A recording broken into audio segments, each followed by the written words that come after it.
Really excited about obviously the outcome of the game last week. I thought the young men played a fantastic job, played a fantastic game. It was as physical as we thought it was going to be, I think, on both sides. I won't be talking about injuries in this thing at all, so you can go ahead and throw it out there, but I'm going to take that pitch, and we're going to keep moving on to the next question. We're playing a fine, Clemson team. Coach Dabo, Coach Sweeney does a fantastic job. There's no doubt about it. Some of the finest athletes in the conference and in the country. And not only do they have fantastic individuals, they're a good football team, and they have an amazing streak going on down there, and we're going to play them at their place, which is a very, very difficult task. But our guys are in good spirits, and we're looking forward to the opportunity. Questions? On Saturday, you said you wanted to look back at that Tucker third down that you thought in the game was probably a first, but didn't get ruled that way. What did you see in the film on that? I thought it was a really, really close call. I really did, and enough that I did not turn it into the officials. It was one of those, the way I feel one way, they feel another way, and it wasn't enough. When I turn in things to the officials in the 7 years I've been in this conference, I want it to be a win.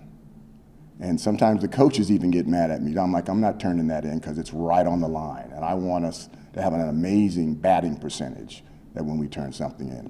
It was right on the line. It was a 50-50.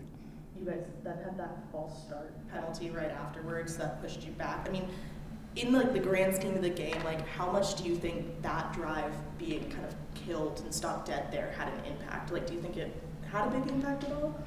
Again, one play doesn't make a game, one drive doesn't make a game. We had a bunch of drives that could have been different, but we liked the outcome of the game with all the drives that we had. If you're looking for something that you guys want to go back and look into that game about, go back into the second half and count how many times NC State and Syracuse had the ball in the second half, and then go back and check all the other games. It was amazing, and they were doing some things, we were doing some things, but it was a heck of a chess match when it comes to time of possession in the second half. Brent? Coach, you've been home for a while here. I wonder what the process is like to not only ramp it back up to go on the road, but to go into an environment like Death Valley. Well, it's going to be fun. This is what all these young men come in to play, this opportunity. You're going into Death Valley with this university. I've gone to two of them. And they're both impressive places to play. Have not had any success, but there's a lot of coaches that haven't had success at those places when they're going in there to play. But we're looking forward to the opportunity. We even hear it's homecoming. There's been some noticeable improvement this year in DJ Uyongale's game. I'm wondering what you've seen watching him on film. Totally agree with your statement. I think he is much more improved. Their offense has changed dramatically based off of his improvement, and it's a testament to him. Had an opportunity to meet him, obviously, in ACC Media Day. He's a fine young man, a huge person, by the way, and but he's a good spirit, good person, and I'm glad for his success. Kate?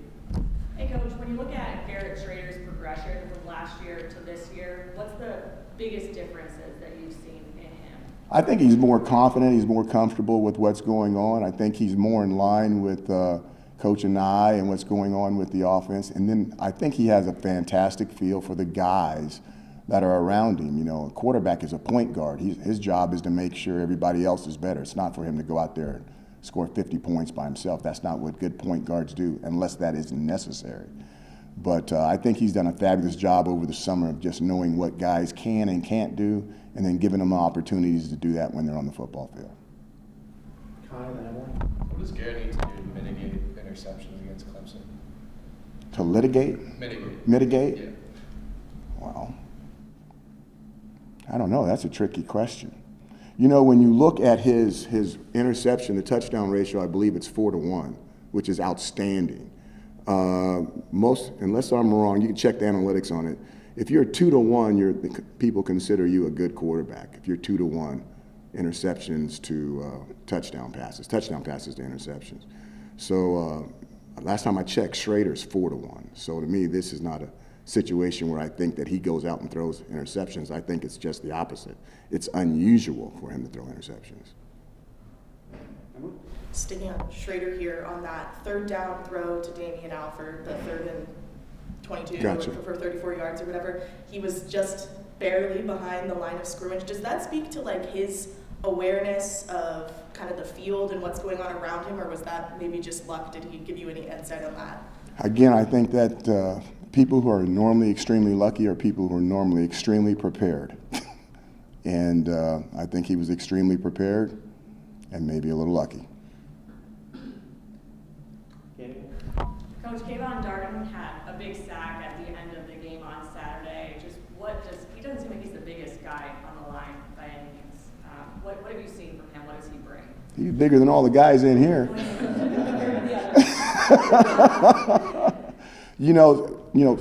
Don't get caught up in the package. Kayvon, when you look, you may go, but then when you watch him on tape, you go, So don't get caught up in the package. He's not that tall, but he has a lot of body weight. His arms are not that long, but he's extremely quick.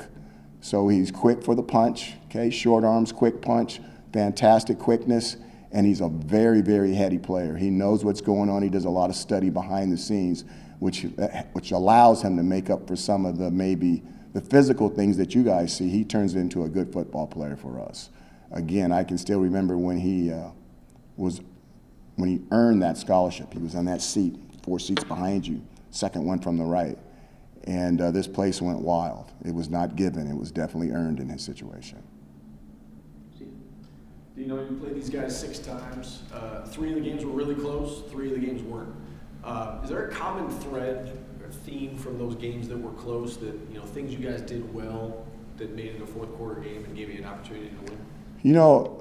I really don't know, Steve. It's a fabulous question. I think our guys like playing them. It's, whatever that means. They know all the eyes are on them. Now they're really, really good. And you need to have some luck when you're playing them because they're exceptional. But I just think that they enjoy playing them. Samantha and Michael. Coach, all last week we told fans, Samantha, you got that. It echoes. I can barely understand what you're saying. I got you. I'll speak up. All last week we told fans to pack the dome, and they sold it out. I want to know what your message would be to all those fans who showed out and packed the dome to support this team.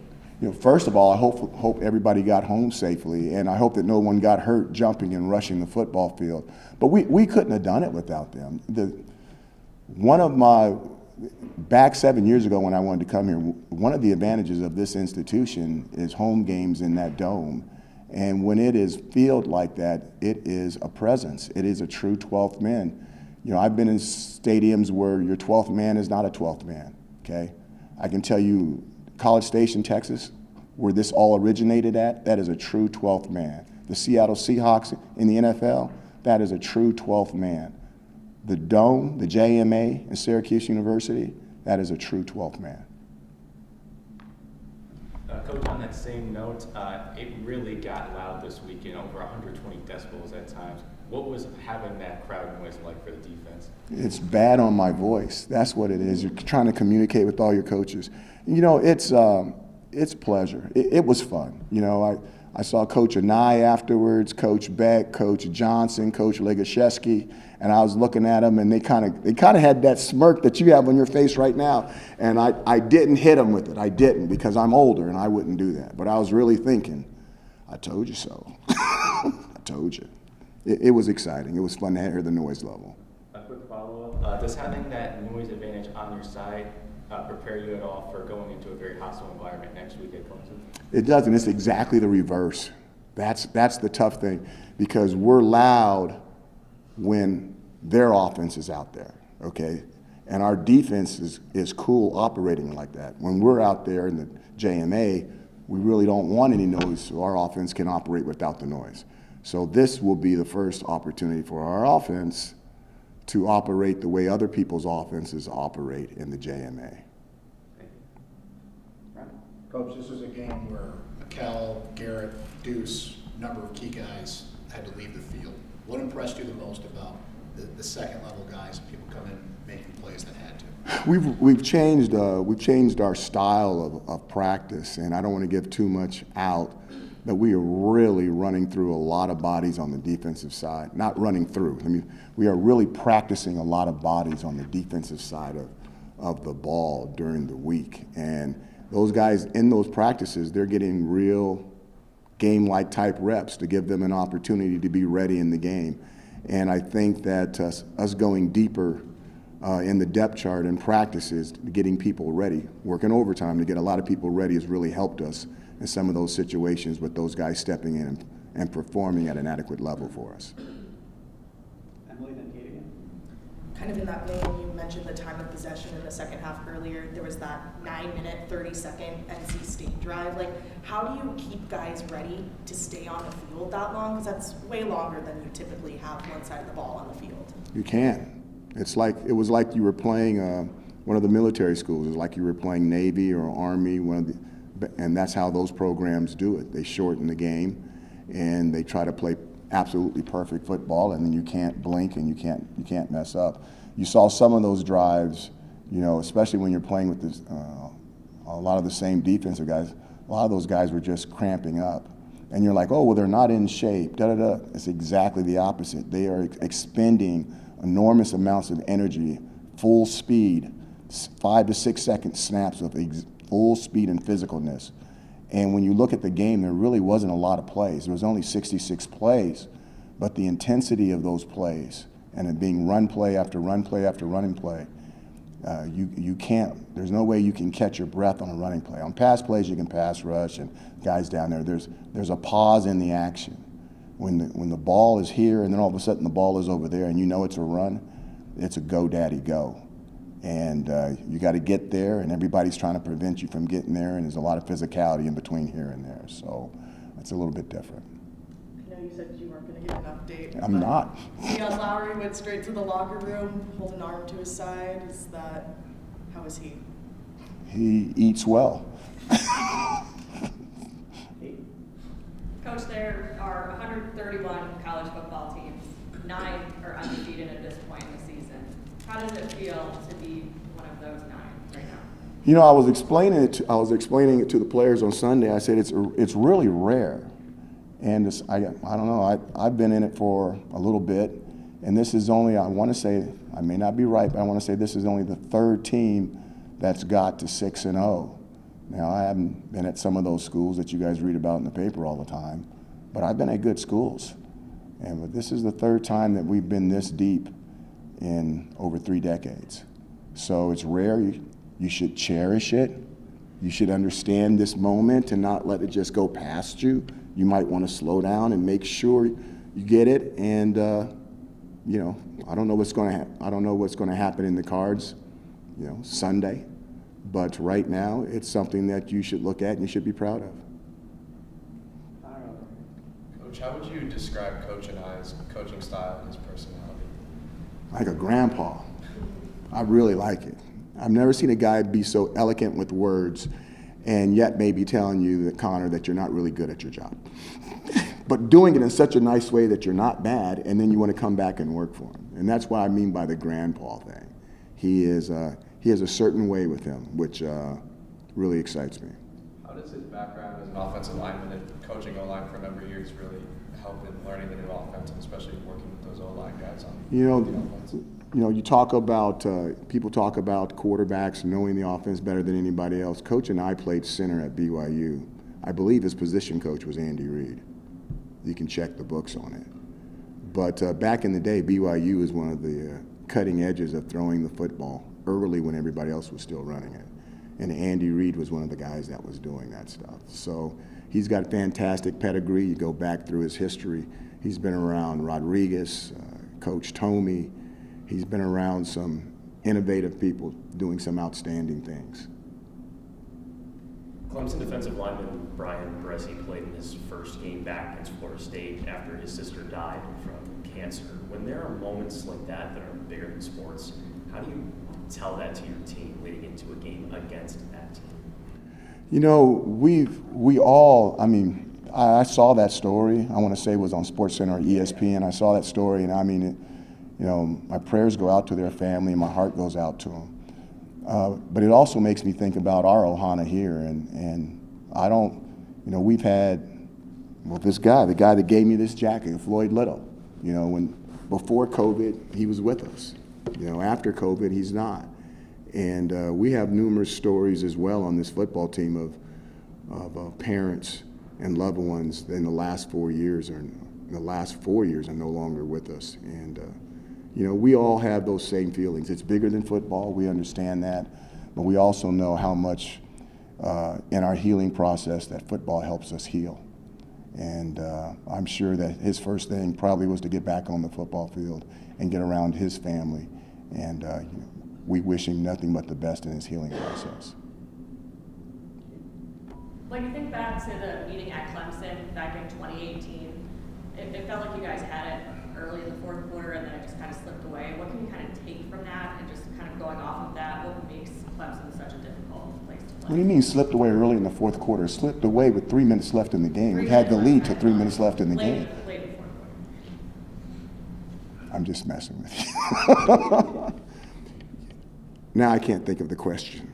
Ask me the question again. Just specifically thinking back to that game, what went wrong, I guess, in those last few minutes? And then what can you take from that and just kind of going off of that, what makes Clemson so challenging? Clemson is a championship team. I mean, those guys aren't going to give up. I mean, the game's not over until the game is over. You know, so what? We had a lead and there was 3 minutes left in the game, and you know, and they were behind and they needed a touchdown, and they went down and got a touchdown and put themselves back up.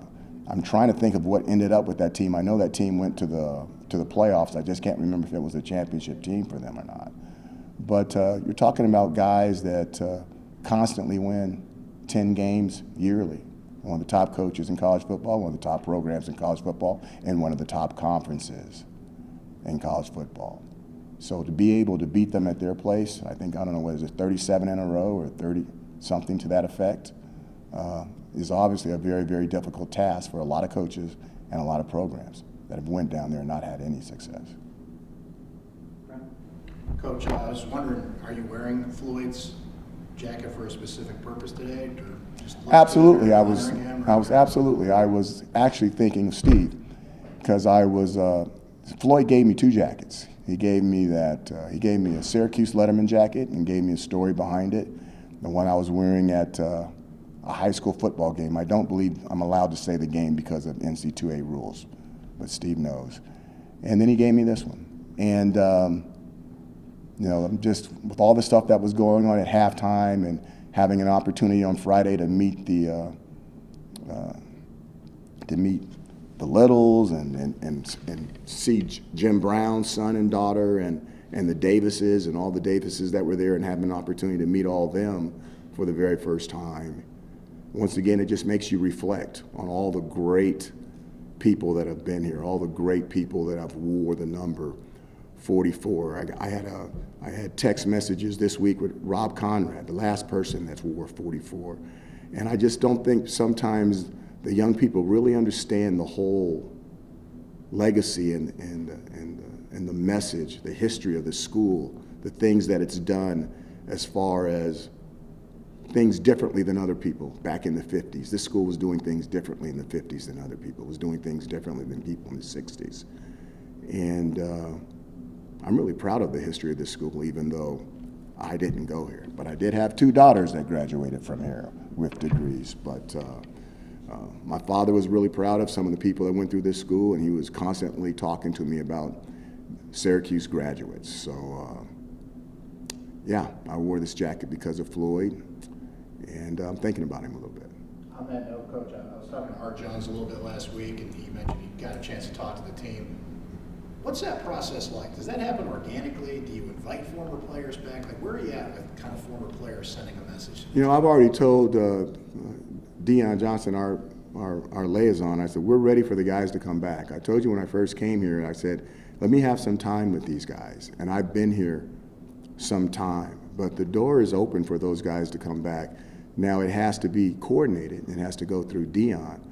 But with Art's situation, I know somebody, I know Art, but I know somebody in the community that really knows Art, and I really wanted Art to talk to this defense. And I've always admired Art, how he went through his professionally, how he's gone through things. Him coming back to Syracuse after getting done, he can live anywhere he wants in the United States of America, but he just, he wants to live here in Syracuse.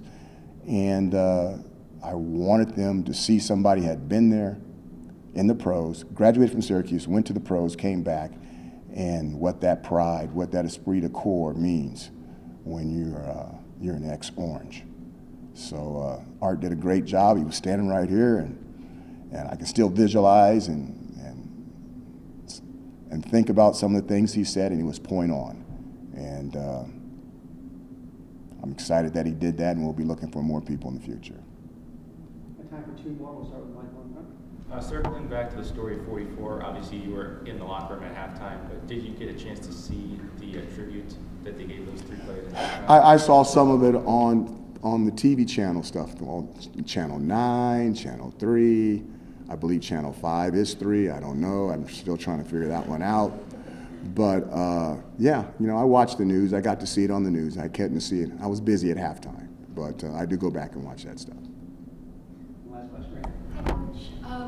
With the recent success that Syracuse football has had, there's been a lot of talk about Syracuse football program in the state of Hawaii, and I was just wondering how it feels to have that ohana that's so far away from Syracuse featuring on the team currently that you're working at, and how it affects your ties with the state going forward.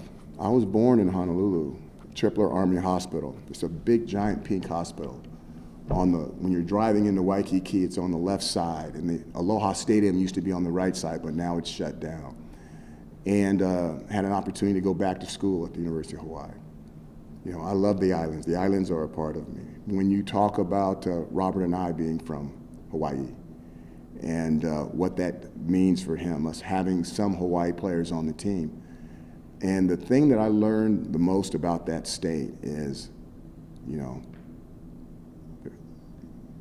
they show love a different way. They show that affection. It's a little bit different than the state of New York when I've driven in New York City and had some people do some things to my cars that I thought was illegal as they waved at me and went by. But it's just a different feeling. And I wanted to take that feeling everywhere that I went after I left there. And hopefully this football team has a little bit of that feeling inside of them.